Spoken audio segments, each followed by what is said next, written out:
atibatike zvechopu mangwanani akanaka mhuri yezimbabwe yamakadai kuteerera ndiyo channel yenyu inonzi Kulian TV patinokupai maupdates nhau nezvinhu zvakasiyana siyana zvinenge zvichiitika munyika yekwedu. Patiri kuuya tiri kutaura tichingotefenura tichirudunura nyaya dziri mumastreets. Isusu tinotaura zvatinenge tanzwa neumbo hunenge huripo, so that kune vanhu vanoda kuzobvunzisisa zvakawanda kwekuti munenge mawana umbo kwete takupai ndo kwamunokwanisa kuzonoquestiona.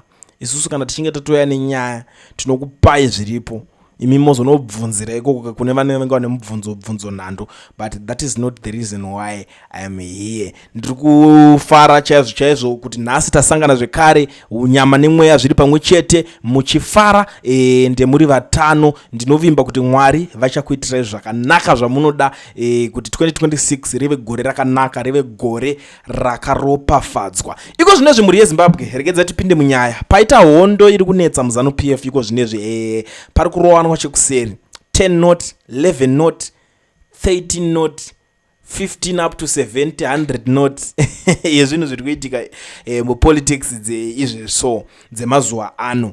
Tungwara rakabuda ari kuataka kuda kwacho tagwerei ari kuzikanwa kuti ndiye bhiza rakakwanisa kumisidzana rainetsana zvakanyanya na VP Chiwenga, but kuda kwacho tagwerei haana kubuda achiataka VP Chiwenga kana kutaura anything bad pana VP Chiwenga. Aingoita meti dzake tsoro dzake, but team ne club ne crew rana VP Chiwenga ndo raitaura kuti what about these people like ana tagwerei ava muri kuvasire chi.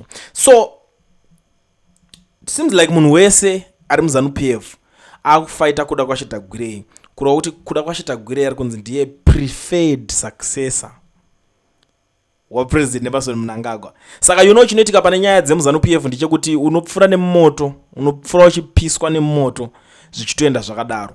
Chaya ari kunzi achada kusirwa ari kunetsa kuti ndeupi, because tungwara rakuataka kwakauya achiita tagwerei anga abva nekumba kwaMnangagwa vanotaurira zvavanga vataurira ikoko, ndobva auya akaita zvivindi zvekutanga kutaura achitaura nyaya dzese dzaakutaura idzi.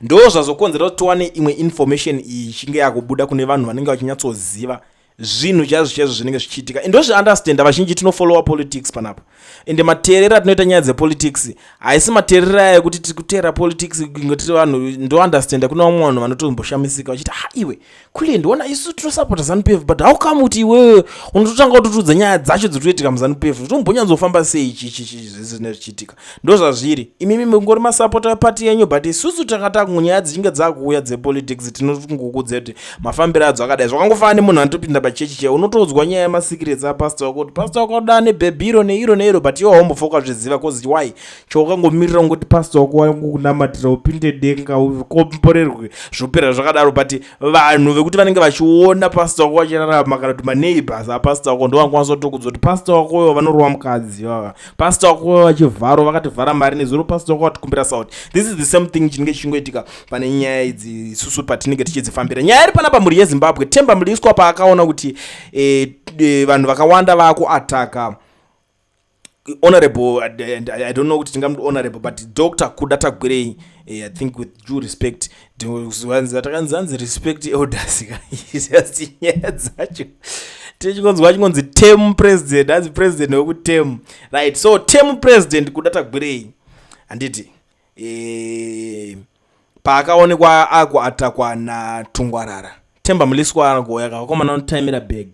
Temba Mliswa even pane imwe audio akabuda achitotaura kuti ko mimi Danish lungu aya munomuona kana muchishanda nendudzi ekashefu ndisazomatake ndiri kunzi ndikukunhinginai futi handina chandinacho. It's like vanhu tonenge vachitimira vanenge vachitodawo mota dzavo vachida kutorewardwawo mune nzira dzakawanda ende vanozivana vanosangana mumabusiness avo vanenge vachiita. Now Temba Mliswa akabva angobuda akati that faction has already been quarreling some old horses and some young and giddy horses for the camp.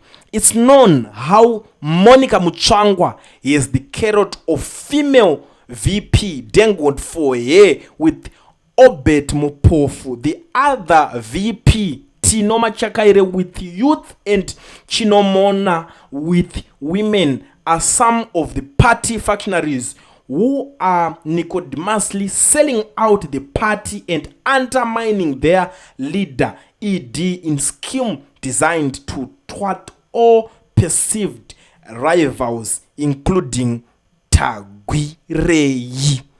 Muri kunzwisisa pane nyaya yacho. Mebo chinomuona tinomuziva, mbiri dzake dzese munoziva. President weSenate ndiye manje ane recent ningirikini iri kutobva kutonetsa apapa. Tina nguva tatobva kutonetsa nenyaya yamebo chinomuona yanga yabudiswa neauditors general uchinzi ko mimi kutaura kuti munhu akatengerwa imba yake iri kunzi yakarenovetwa ne about $400,000 pachinzi makete nemaprize iwayo netumachichi tumashandale nechinchi toiti chingoiswa mumba nemavhasi nemapilo. Kanzi imi how come kuti parliament inotenga mapilo emunhu pilo? Ndo vanhu vatiri kudhila nawo panguva dzinedzi. Saka ari kunzi she is part of the people vari kupandukira Mnangagwa nepati yacho nekunyaya yemanhingirikina vari kuda kunhingirina. But zviri kuvhundutsa kozi chinomona tinomachakairewo tine nhingirikini yake munhu anozikanwa good influence. Ndingati chiko I've known him for a while. Inini ndatoziva machakaire, ndakamuziva ari a good boy kuZANU-PF because ane zvimwe zvinhu zvaakafaitira kuita. But last year zvinhu zvazvakamomera because ainzi ada kudzingwa basa. Like izveso kana makaona recent interview yaMnangagwa ati vanhu maminista ari kugona basa neari kutadza ndikumaziva ende ndakutoziva kuti uyu ndiye ari kunditukisa nauyu ari kukonzera zvinhu zvidhakwa. Saka obvious kono munhu akutoziva ndimi kamunoita kuti zvinhu zvakadai zviri kudhakwa. Saka anything can happen to them. Machakairewo ari kunzi ari part of the people zvake nepower yake kuyouth ikoko kanenge akataimirawo futi kuti azonoita VIP azoita VP. Monica Mutsvangwa ava ndiziva kuti manhingirikina vakamira sei because inini even takada kutarisa war credentials anenge achingotaurwa kunzi takarwa hondo nana Mutsvangwa ndotomumashaya. Mutsvangwa akarwa hondo nemuromo.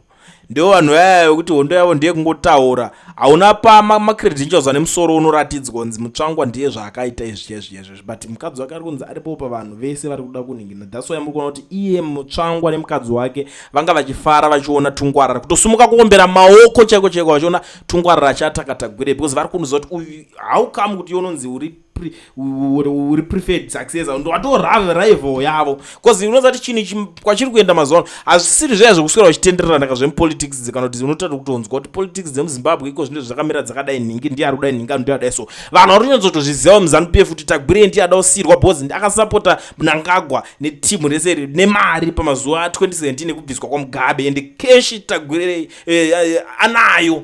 But ana Tungwarara manje wazoti tukeshi tukauti tokutosvika vachitongwavha tohasela Mnangagwa wacho day and night. But Tagwire anotopa chero munhu wese mari. Even machairperson eZANU-PF maprovincial chairman vakatengerwa mota vese they know kuti hey Tagwire anobhadhara, Tagwire anopolisha. So ana Tungwarara anoizgoya tumari tumwe tuma 1-2 ukatarisa even kana tuma musicians zvichichi zvemuZimbabwe vari kutopuwa mari ende Tagwire ari tiri kutoinvesta more and more. Ndosaka tonzanzi comrade nzara yapera anga ari kutoatakwa futi nevanhu vakaita sana Daniel Garo kuti unowa nemahamba kuno kutiti nzara yapera nzara chero mubhaibheri chichi. Ndikati politics dzacho dzakudzoka bhaibheri futi. So ndo pari kunyanya kunetsa. These people vari kunzi vari kutopandukira party vari kutopandukira naMnangagwa wacho. Ndo zviri kutaurwa naTemba Muliswa panapa. But relationship inengara ichingotaurwa yaMnangagwa naMebo chinomuona guys zvinosvika pakunzi ungobva warowana skillful rekuti unongochito I don't know mari nechitema. Noziva kuti vakuru vanogara vakataura kuti mari nechitema moni yandinyarare nyaya idzi hadzidi kuti ndinyanyinodziwanze idzi dzoda kuti titomboya titoitaurirana panapa mucomment section. Ndarovhura comment section uyai mundiudze kuti munoionawo sei nyaya iyi nguva ichiripo handidi zvepamuromo hangu.